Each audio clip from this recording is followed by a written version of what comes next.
Hey, meaningful movers. Welcome back to Move With Meaning, the podcast where actions have meaning, words have meaning, and we open up the conversations to discover what's your next move. I'm your host, Krystal. In today's episode, can we just talk about what comes with that C-suite promotion? It's not just your career that levels up, but so does the feeling of isolation. But you know how it is and what we do. We need to set that theme, so let's go ahead and do that. The word of the day is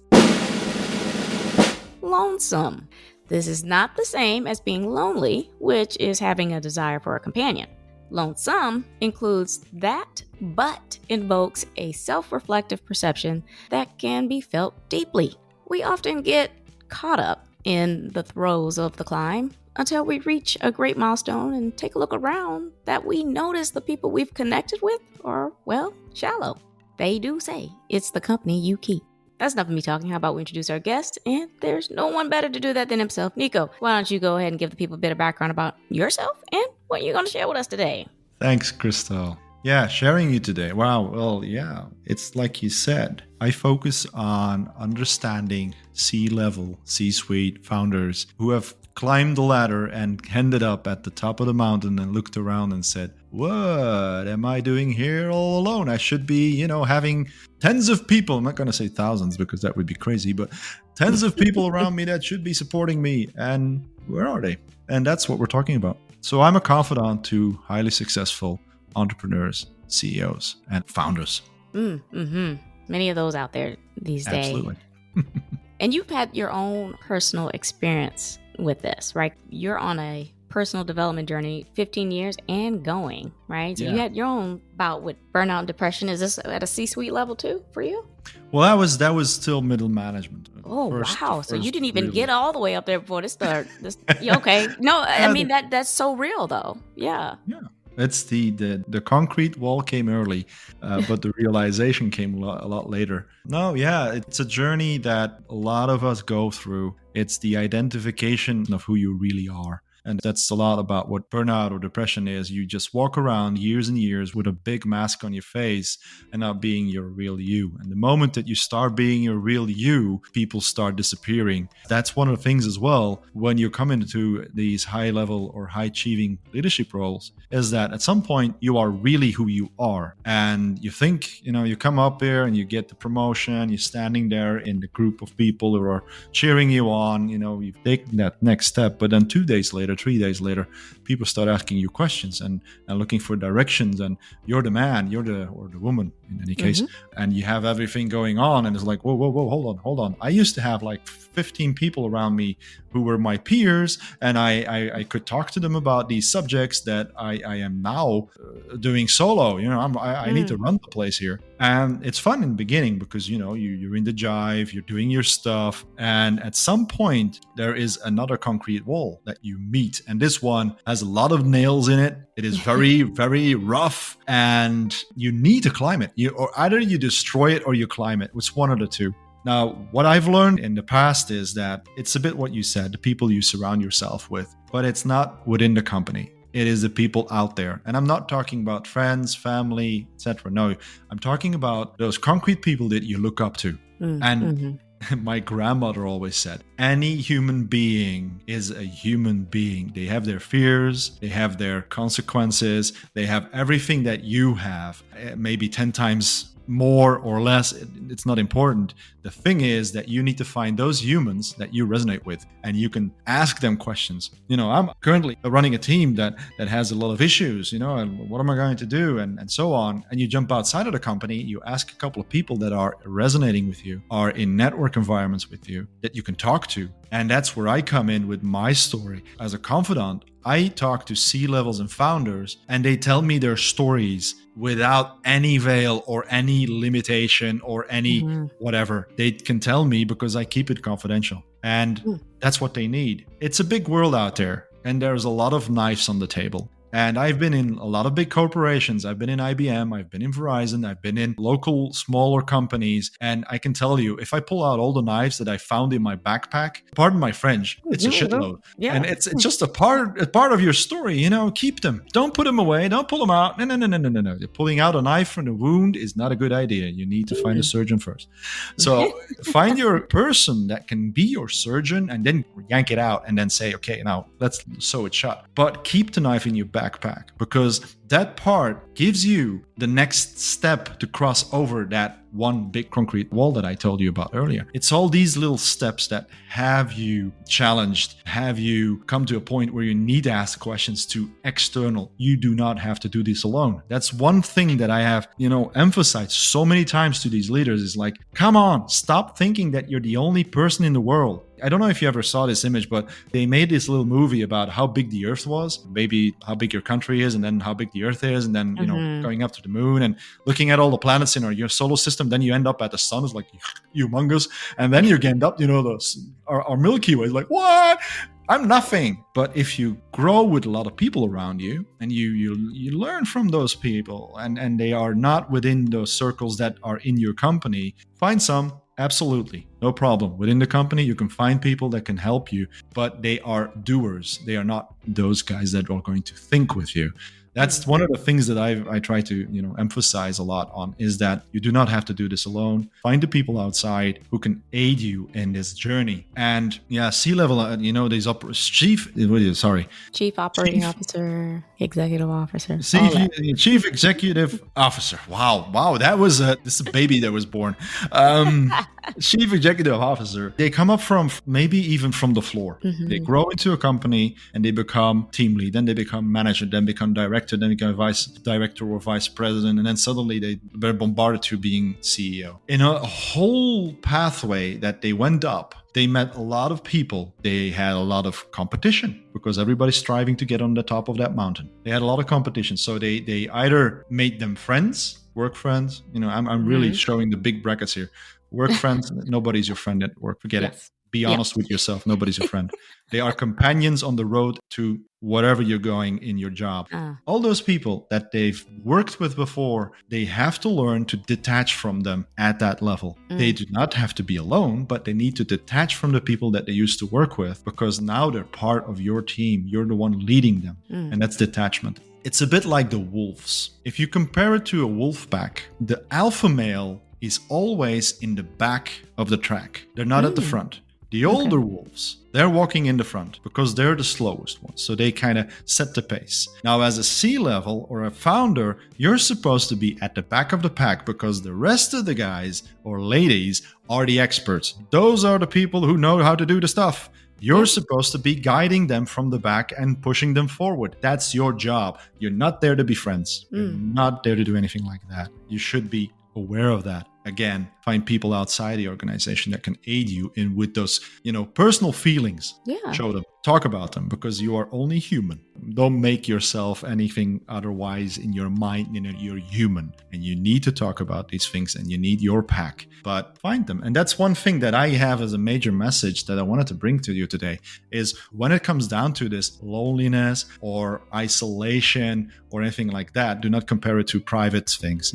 Like you said, finding a partner is a different story. I have had the luck of life. I've been together with a person that is, been my muse, my fun, my sorrows, everything together for 16 years. And she's now stepping into my business as a partner. And I've told her from day one, we are doing business. We are not partners. As in, a couple. You have to make that clear. A lot of stuff you have to make clear for yourself and for your team and for all the people that you work with as a leader. And it's difficult. It's absolutely difficult because people are, oh yeah, I want to run a company. No, you don't. In all honesty, no, you don't. The worries, the pressure, all of that stuff, it is heavy stuff. It varies. Not everybody gets the opportunity, but not everybody is ready for the opportunity either. Make yourself clear about that as well. Yeah. I was just making some notes as you were going, and the common theme that I was hearing from you was really around trust of yourself, trust of those around you, and trust that folks are going to have your back. I mean, I think for me, when I became a decision maker, that was hard. It was like they're asking you something and they're looking at you like waiting. Like I didn't expect people to look at me, ask a question, and be looking at me waiting. Where they did not move, they did not go any other way. You make a call, and then if something happens, they're back to you saying, "What do we do?" And so what ends up happening is you get into that freeze moment where you are processing like 50 million outcomes in that split second just to make a decision because one, you don't want to be wrong, and two, you don't want to have to deal with like if it didn't work, as if that's an issue. Like, you know what I mean? Like that's a reflection on your leadership. Like, and so it took me a moment to kind of say, okay, if I make a decision, make the decision, okay? And when it doesn't work out, now you know that doesn't work, but here's another way we can go. Like here's a different path. And to be able to adjust to that is really good. But I've come across a lot of people that have been like that for years. They're in leadership positions and they struggle with making decisions. And I'm like, how are you still doing this? Like, you know what I mean? How are you still in this role? And it takes you 5 weeks or 2 months or whatever to make a decision. Like I'm thinking about, I'm like, you had a lot of information that I had, and I still would have made a decision a long time ago. I would do these exercises where I said, based on right now, what would your decision be? And then they would make it. I said, okay, now let's go ahead and go through all the information. And then as we go through all the information, it may be a couple weeks later, I said, what is your decision? And it'll be the same decision that it was at the beginning. I'm like, wow. You held up an entire team who was looking for you to lead. You know, you imagine if you're in a life, you know what I mean? Like a life, life-threatening you can't situation, wait. Right. So I know that was just a big piece for me. I like how you said, because you're like, I'm not a coach, I'm not a mentor, but I'm a confidant. I like that because that's missing so much in corporate. It really is. Yeah, you know what? I think when I first got my first career coach, my company actually bought it for us. Okay. Someone just recommended me, like this company was like, hey, we're going to offer you, this flat rate, the way to get into the door of however many people you want for us to coach. And they coached me over 8 months and I was nominated. So I was like, sure. Because I didn't, at that time, I was like, I don't need no career. You know what I mean? Like, I don't need no, like I'm succeeding. Why do I need a career coach? And I'm doing everything I set my sights on and whatever. Man, that turned my life around. I did not realize that I was suffering emotionally. I didn't realize how little I believed in myself, even though I was succeeding. I did not realize the level of impact I had on those that I did lead. And one of them, like, she just reached out to a couple people that I led. She didn't tell me who said this or whatever. And this is someone who had moved on from the company. So I was no longer working with them. I was no longer seeing them or anything. And she reached out to them. I kind of know who it was, but she said, I will follow Krystal anywhere. And I like burst into tears. She's like, why are you crying? What's going on? I said, I don't ever feel that people see value in me. I know that I'm giving value, but there's no way for me to really see unless I had heard that it had landed, that they meant something. Like, we don't talk enough for me to see everything that I'm doing, because as I'm leading, I'm teaching. I don't want anyone to ever say, we need 10 more Krystals. I'm like, no. No, you don't, because I cannot be replicated. I always wanted to be like, let me give you someone who I've coached and mentored, because you're going to get the same thing that you see out of me, because I've mentored them. I've taught them of what to do. Not only do you have them, but you also have me in your back pocket, so that if something came up, they can always reach out to me as their mentor or confidant. So I really love that. Tell me, how does company politics plays in this? Because I like it. That's jumping from trust to company politics. That's way big jump there. Yeah, it is. But I think I want to first ask you one question, Krystal. Let me jump a little bit back. So you were saying about what you experienced with the coaching. How many times a day do you walk by a mirror and look into it? One, and that's in the morning when I'm brushing my teeth. Yeah. But do you really look into the mirror? No, I don't. No. Try doing that. I just wanted one little tip that I give people is try looking in the mirror and really looking in the mirror and looking at the person that's in front of you, because you've done a shitload to become the person that you are. And don't forget that, because whomever you become, it is always the product of your history, and take it all with you, because it's very important. If you learn to trust people, really, this is so important. If you learn to trust people, hold on to it, because losing trust in people is very difficult to overcome. So if you look in the mirror in the morning and you see a person that you trust, my God, you are blessed. Yeah. Do you see a person that you're doubting? You're probably trusting them as well, but you're not realizing that. So really take that with you, and just take the time sometimes to look at yourself and say, hey, wow, hey, you're there in the mirror. You're amazing. You're the one that, I trust you. And if you have that trust within yourself, you're going to automatically create that in others. So they're going to start trusting you. And as a leader, trust is key to everything. It is. Jumping back to office politics or business politics or corporate politics, if you want to get things done, get things done. Do not think about too many things, because making choices, like you said earlier, making choices is difficult for a lot of people. There is no good, there is no bad, there's only choices. If you take a choice, go with it. It's a bad choice, who gives an F? Fix it. Because that's leadership. You're taking risks, and that's fine. If you trust yourself and you start trusting the people you work with, that's where the magic is. That's leadership. That is basically what leadership is. You start building an environment that I ask my team to do thing A, B, C, and they do it. And not because they're blindly looking at you as the mentor who's saying, oh my God, we need to do this. No, because they know your decision is the right one that you took earlier. And even though if it's wrong, they're going to be covered. You're going to cover their asses, and you're going to support them in everything that they've done wrong, and they learn out of that. And that's key. Keep your people in the trust zone, and you will win them, and they will go through fire for you. And what you mentioned earlier, I am not astonished about the person saying this about you, Krystal, because the vibe that you give to me is so clear. You know what you're doing, and you know when you're taking decisions that they are the right ones. And it's not about character. It's not about who you are or this or that. It's just a pure being. You're taking decisions. That's all you need to do in life. That's all we do. I decide to breathe every second. That's a decision I make. It's subconsciously, but you are allowing your body. Do you know that people could actually die of thinking about the fact that they're losing something and they're stopping with their breathing at some point, so they die because of it?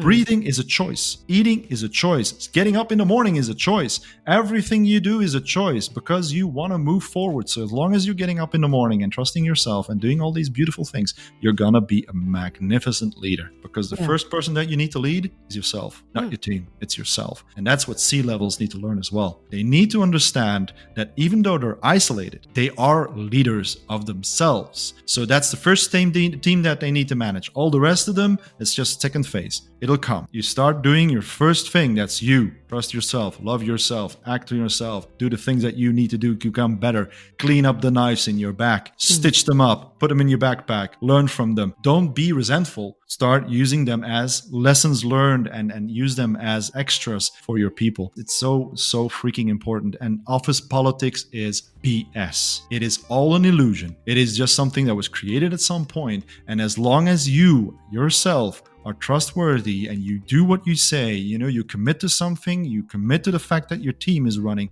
and they make mistakes. Okay, let them make mistakes. It's freaking human nature to make mistakes. Yes. We are not allowed to make mistakes anymore. Why? That is just stupid. It's really stupid. Just don't make mistakes and support your people in that, and you will have a company that will rise up, and your people will be happy, and you will be happy, and you will just flow. It's not easy. It's not easy. No, it's true. It's not easy. It's actually as easy as you yourself make it, but it's not easy as long as you don't take those decisions and say, I'm going to do this. I'm going to take care of me, the team in me, and then start working on the outside. Which the funny thing is, once you start working on the inside, the outside is just a fix. Oh, yeah. It's going to happen. You vibe, they vibe. You trust, they'll trust. You do actions, they will do actions. You take wrong decisions, they might even do the same thing, but you're still supporting them. So you're, going forward and fixing those things. It is absolutely so funny when you mention office politics and corporate politics, because I've seen it so many times. I have seen people taken away by ambulance because they felt so attacked, and they come back as a completely different person once they've started, going into therapy, talking to people about what was going on and so on. It's so important, go outside, ask questions, but start for yourself, start within. Find a therapist that helps you, not your team. You know what my favorite advice that I give to folks who are dealing with things like that? I always say, stick to the facts. Stick to the facts. because nobody can dispute facts. Absolutely. When you draw conclusions, they're not drawn from assumptions, they're not drawn from emotions or feelings. Like, that's the easiest way to deal with anything, any kind of frustration that you're working with, or you're dealing with someone who is passive aggressive and just coming at you either because they feel that you're a threat, they have some kind of antagonistic attitude towards you. Just stick to the facts. Stick to the facts. I remember telling a team something and I'm like, you guys are producing the least amount of work and you have the most amount of information out of all 4 of my teams. And the lead was like, Krystal, I think you're basing this completely on emotion. Let's try to move past that. I go, what emotion? I said, is it true, everyone here, that you have received the most amount of information? I have went around and gave you everything you have asked for. Is that not a fact? And not only did the guy say yes, but the other people on the call, it had to be like 10 or 15 people on those calls. And they go, mm-hmm. And I said, and is it a fact that you've produced the least amount of work out of everyone else with less information? And everyone, he goes, yes. I said, so where's the emotion? Right? Once that happened, immediately kind of said, okay, let's start over, because it put them in a place of, okay, well, I am the one that is getting emotional. I am the one that's getting defensive. And I see now everything that I've asked for and that I've received. I've been helped as much as I possibly can. I haven't given anything back. So maybe I need to take a step back and restart. It works all the time. Like I can't tell you how many times people come into a conversation gassed up for whatever reason. And then if you stick to the facts and say, let's take the facts, because that's what a therapist does, right? I just love it. I love facts. Maybe it has something to do with the fact I'm in computer science. I don't know, and data and all that kind of stuff, but it just works for me. I call it being a Vulcan. A Vulcan? What is that? Wait, Star Trek? You know, those guys with the pointy ears? They're not elves, by the way. They're Vulcans. And the Vulcans are logical. You know, they move aside emotions. And that's why I call them, be the Vulcan. Be the Vulcan of the team. Ask those annoying questions about, prove it. There you go. Show it to me. Show it to me that we're wrong. Thank you. Oh, I love it. Explain that to We're me. one and the same, Nico. I want to quickly go into this one piece here. Some advice you got from your mentor. People should let you do what you do and leave you alone to do it. I love that. I mean, it screams micromanagement to me. Like, I mean, to avoid that. But I love it because it's like, I've been there. Where it's like, just let me work. I've just been that way. And I'm like, I don't know how to say, leave me alone. But I think this is a really good message just for leaders, because it puts so much pressure on us, folks who are doing the work and that are constantly be hammered with their leadership. Where you at? How are you doing it? This way, or whatever else. So I think it's a good message, really, honestly, to leaders to trust their people and leave them to do what they do best. Tell me what you took from that. It's kind of a rule within my leadership. I don't tell people what they need to do. I don't know what they need to do. I'm the dumbest person in the meeting room. I am the dumbest person in the meeting room. No, I'm freaking intelligent, but they don't know that. But but the point is, if you have like 20 people in a meeting and you're discussing a certain topic, which you as a manager are not aware of all the details, you're the dumbest person in the room. Ask questions. That's all you need to do as a leader. Ask questions. Because if they come to a point where a decision needs to be made, exactly like you said, give me the information I need. You don't have the information that I need. What's the decision that I need to make so that you can get that information? And so on. They are the expertise. They're the expert. Those are the guys and girls that who know how the whole thing works. Why should I tell them what to do? Yeah. And I worked in these environments, really. I'm currently actually working together with a nuclear power plant. You can imagine all those guys are engineers. So it's like thinkers. Yeah. And then the other guys are like action, red, bam, come on, let's do this, let's do that. Whoa, hold on. Whoa. You have to put a brake on. But the leadership is worse because they are micromanaging. They are telling people exactly, step by step, by procedure, what they need to do, and so on. And honestly, in a nuclear power plant, please do that. Yeah. Absolutely, happy that you do that, keep it that way. But, and there's a big but there. If you're talking about people who are not technical, who are in a supporting role, who are aiding your environment to, find out what needs to be done and where the errors are and so on, have them be the experts. because those guys, even the ones that are, turning the devices and the whatever they call it, those really big rings that they need to turn to open up a valve and stuff like that, they're the experts. Ask them questions. They know what they're doing, by the way. Okay, yes, and I see people coming forward like, yeah, but sometimes you have these dumbasses, blah, blah, blah. Yeah, well, okay, yeah. Don't talk about exceptions. I am talking about your mainstream person that is in a company. They went to high school, they went to college, they went to university or whatever. These people know what they're doing because they've learned. And especially the older the person is, listen more. Listen more to them. They might be stubborn, yes. They might be generation whatever they find these days as a vibe word. I'm a Generation X apparently, so I'm one of the most annoying people that you can find in these cases. But my brother's worse, by the way. He's 8 years old or so. It's like a completely different story. But the thing is, what I learned from him is that there's a lot of people out there that know exactly what they need to do, and you do not need to be there to tell them. They will come to you. Because if you take this on as a leadership way and you believe in what they're doing, if something is going to go wrong and they're not sure, don't worry, they'll come to you. They will be there very quickly. And if you then use the trust story that I told you earlier, you work on yourself and your team, they will be there a lot quicker. Because they're like, okay, I need to do this or that. Yeah, let's check with the guy upstairs. Yeah, let people do what they need to do. They know what they're doing. They're not dumbasses. Don't make people dumbasses. People don't trust each other. They're all there. They have like a pile of knives on their desk to get ready for stabbing anybody in the back. What I've learned in all these years is we're all human beings. Let's emphasize on the being. Learn to be and listen and act in the right way in your environment. Be that person to aid others, to show them that they are allowed to do what they are experts in, and so on. Let it flow sometimes. I've seen people running to a wall, and I just let them run. I knew exactly what was going to go wrong. Me too. Just let them do that. It's a gift. It's horrible at the time because you got a lot of shit to clean up. Right. But let them do that. Yeah. Sorry, you're gonna have to do a lot of beeps in the podcast, I think, because I use a lot of French words. I don't beep. Yeah, cool. We're okay. I don't do all that. This is the real talk. I mean, but you're right. Being a leader isn't having all the answers, but being able to ask the right questions. So I appreciate that. Listen, I want to ask you for your golden nuggets, but I honestly think your 3 pillars here are like perfect for that. Is that okay for you to end with that, or you have a different message? No. Shoot.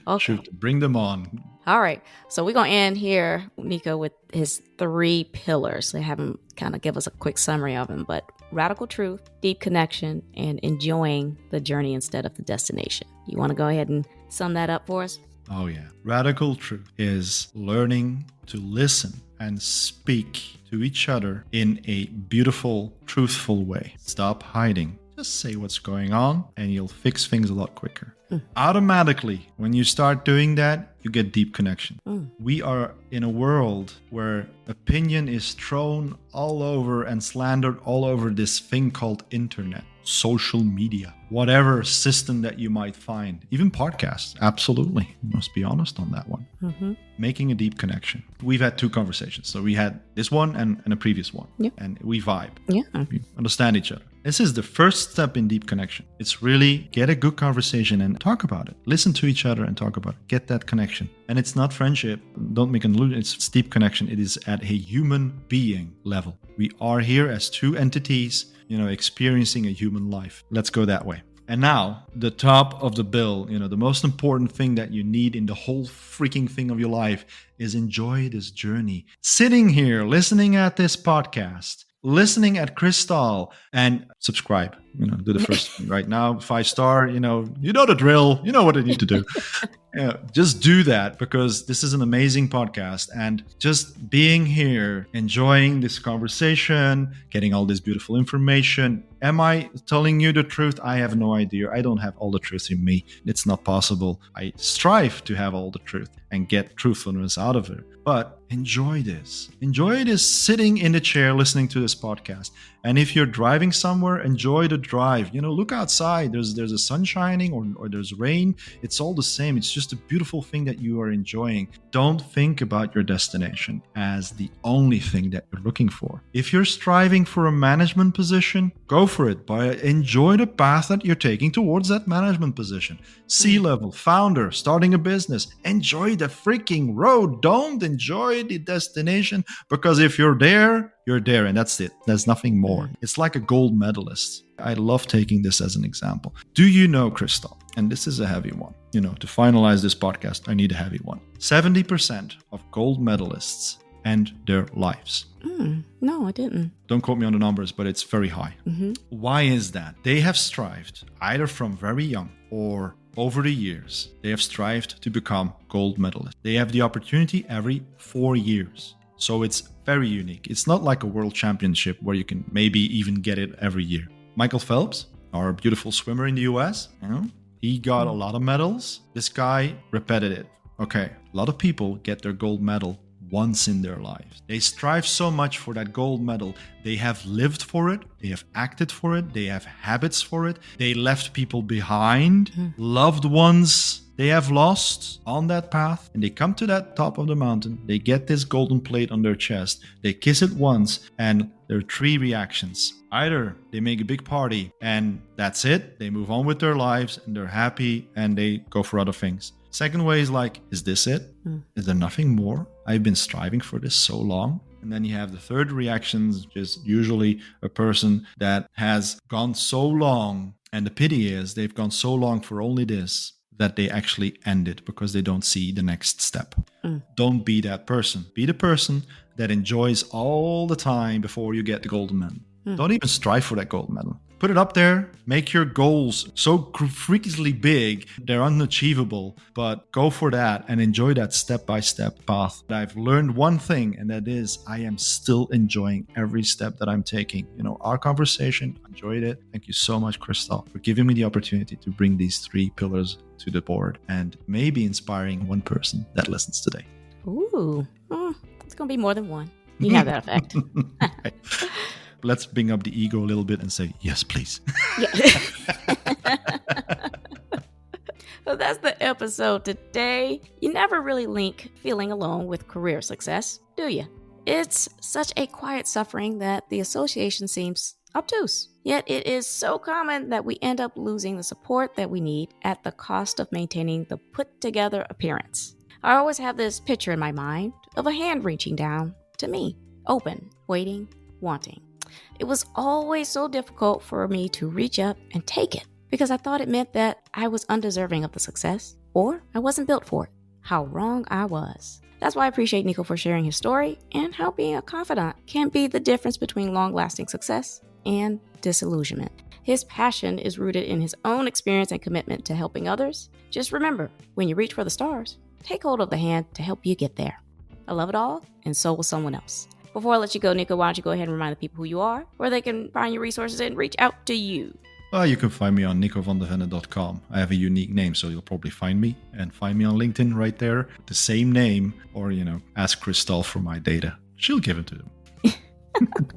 Sure will. I'll make sure to include all of Nico's resources and connections in the episode description, as well as on my website's resources page, movingwithmeaning.com. Make sure you guys subscribe to the show, Moving With Meaning the podcast, and tap that alert bell so you know when these episodes drop. I am on Apple Podcasts, Amazon Music, Spotify, and YouTube Music. Please share, like, repost, and follow. Tag someone. We're creating a community. Quick housekeeping before you go. Follow me on Instagram at movingwithmeaning82. And on Pinterest at Arthur KB Clark. Also connect with me on LinkedIn. I do dabble in TikTok at Krystal B. Clark. My Etsy store has some handy dandy digital downloads. Lastly, run over to my YouTube channel and have a look or two. Links are in the episode.